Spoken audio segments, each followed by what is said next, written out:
Hi, I'm Arif Hussain, born and raised as a Muslim, but I speak today as an Indian first. The Waqf debacle has shaken something in me, and I feel the need to ask some uncomfortable questions and offer a sincere message to my fellow Muslims in my country. What happens to a democracy when its parliament forgets to speak and forgets to feel? When laws are passed in commotion and truths are buried beneath the wreckage of identity politics, who then will speak for the constitution? Today in India, that voice is not rising from the parliament. It's echoing from a courtroom, from a bench, from the Supreme Court of India. And no, this is not just about the ruling government. Because more dangerous than power is unchecked power. And more dangerous than unchecked power is a silent opposition.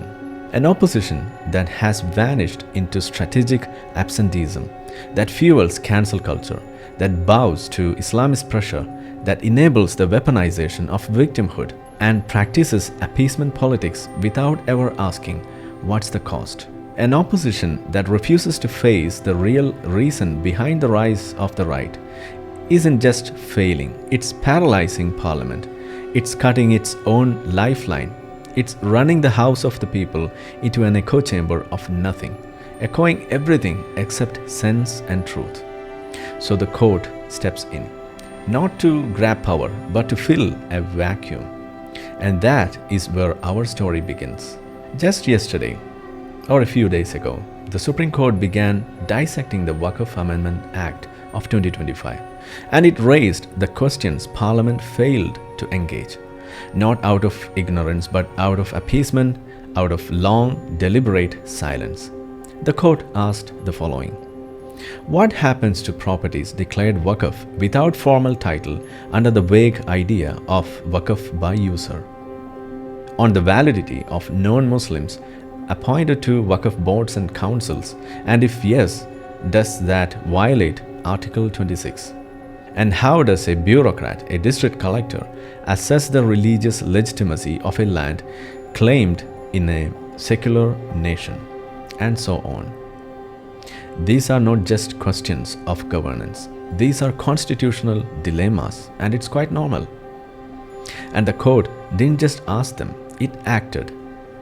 It upheld the government's decision to abolish Section 40, a provision that once allowed Waqf boards to claim land as Waqf without judicial oversight.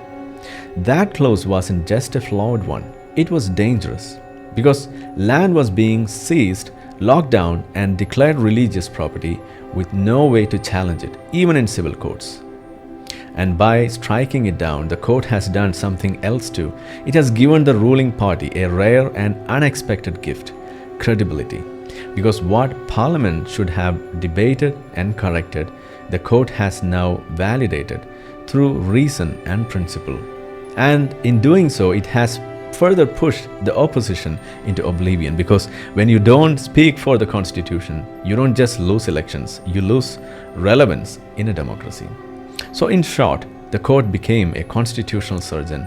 It removed what had festered for years and saved what still had life in it.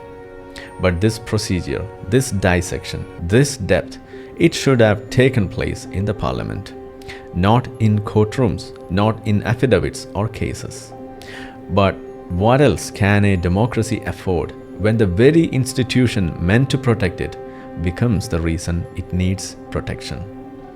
This isn't a glitch in our democracy. It's a pattern, quiet, consistent, and corrosive.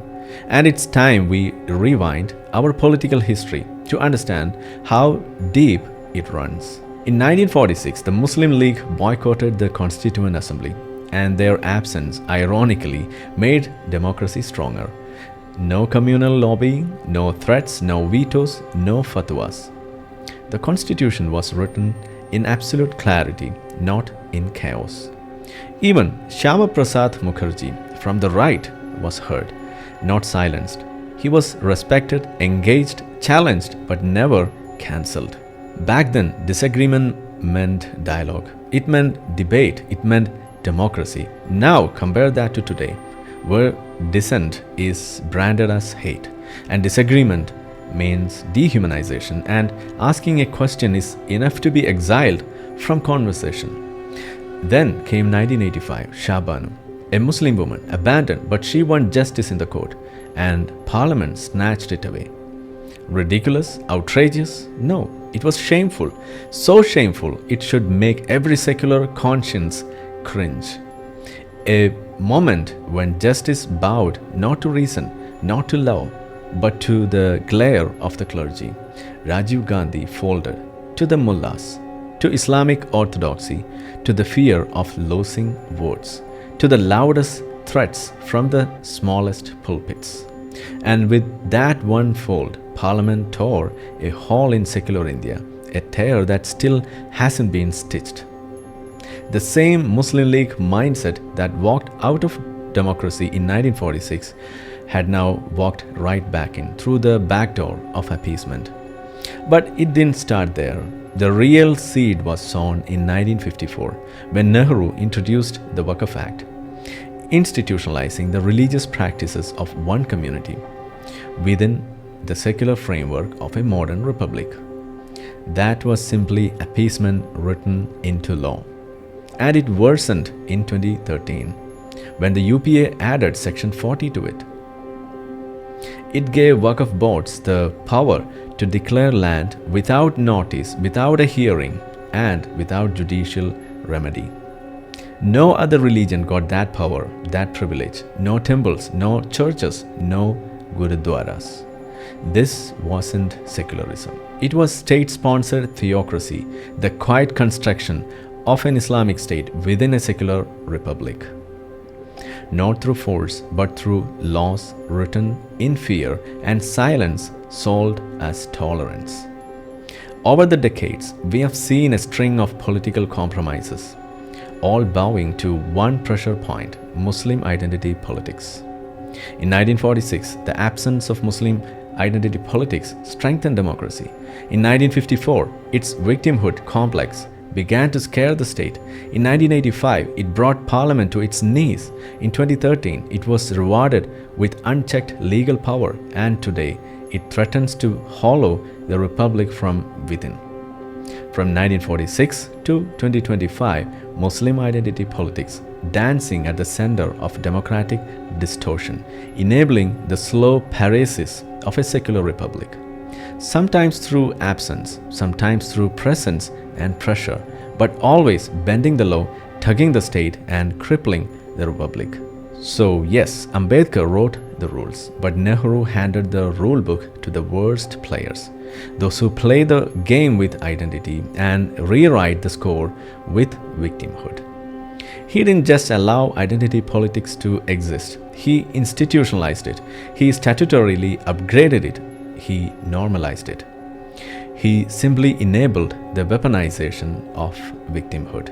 While Ambedkar warned us about majoritarian tyranny, Nehru gifted us minoritarian leverage, wrapped in the silk of secularism. While Ambedkar protected the republic, Nehru fathered a culture where victimhood became currency and legislation became therapy for the most offended bidder who cried the loudest cry. And since then, it's no longer about equality. It's become an unfair competition, a race to the bottom of victimhood. Who is the most hurt? Who is the most entitled? Who can silence the system first and loudest? Appeasement isn't compassion. It's corruption of intent. It divides citizens into religious brackets. It weakens justice, and slowly it kills the Constitution, not with a bullet, but with compromise and inaction.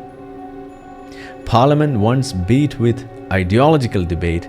Now it needs the court to perform CPR.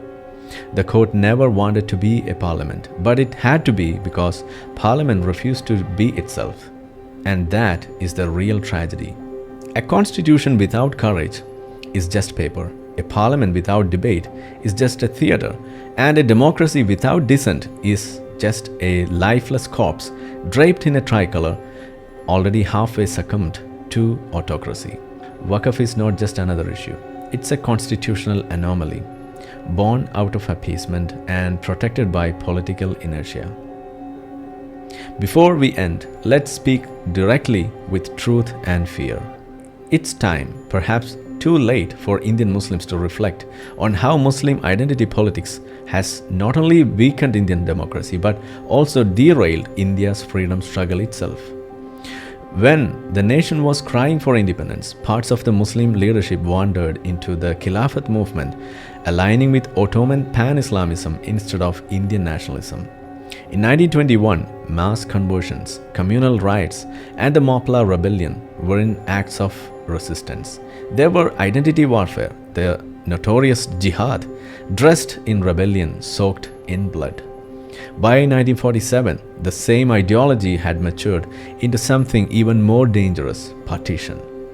A division not just of land, but of minds, of loyalty, and of the idea of India itself. Partition isn't just geography, it's a scar, a memoir of failure, a reminder of how identity politics shattered the dream of a united India.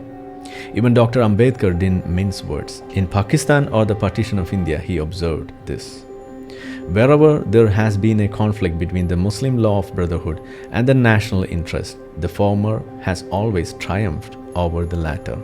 In other words, for many Muslims, loyalty to faith often trumps loyalty to the nation. That wasn't an outright dismissal of faith. It was a well-considered warning, not just Islam as a religion, but against a rotting political culture that places Ummah above Bharat and religious solidarity above national unity. A culture where identity politics is sacred and national interest is negotiable. Ambedkar saw it early, and he called a spade, a threat to democracy, a cancer that could eat away the spine of Indian democracy. And now it's our turn to call out the spade.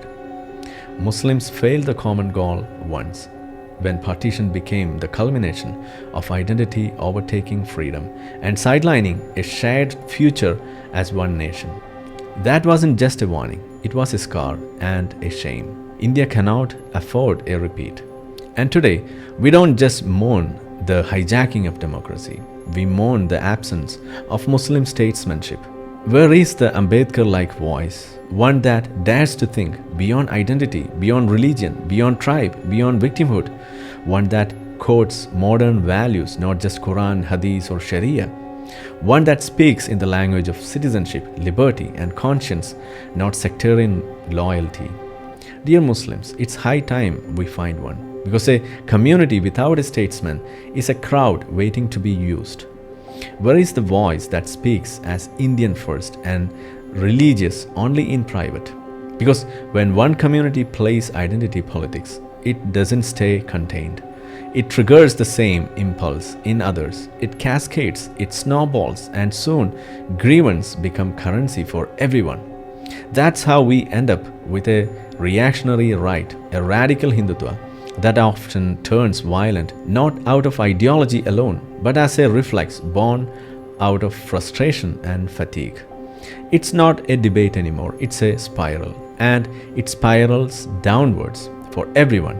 And so hate answers hate, violence echoes violence, and the republic bleeds from both the ends. If Indian Muslims truly want peace, if they seek equality, dignity and respect, then it's the right time to shed the politics of separation. It's time to reject the failures of the past, the missed freedom goals from 1921 to 1947, the bloodshed from partition to the Bengal riots, and the betrayal from Shah Banu to the Waqf decree. These weren't isolated moments. They were milestones in a pattern we must finally break. They were symptoms of a mindset that confused religion for identity and identity for entitlement. It's time to embrace the only goal worth fighting for. That is a common nationhood, common justice, true secularism, a democracy that stands, not kneels, and real coexistence beyond religion. Dear Muslims, please remember this. India is the only heaven for us, not because it's an Islamic state, but precisely because it isn't. Because here you are free to practice your religion, even when that religion at times restricts your freedom. No so-called Islamic country will ever guarantee you that. None guarantees the liberty that India does. In India, you are not just allowed to believe, you are free to question, free to disagree, free to dissent, free to rise, free to be a Muslim. Not just as a Muslim, but as a free citizen of a free republic. Let's preserve that freedom. Let's wake up to the reality before it's corroded by yet another toxic tide of Muslim identity politics. If this video made you think, then help someone else too. Stand up, speak loud, speak unfazed, and share. Democracy doesn't survive on monologues. It thrives on dialogue and the courage to disagree. I am Arif Hussain, an Indian Muslim. Jai Hind.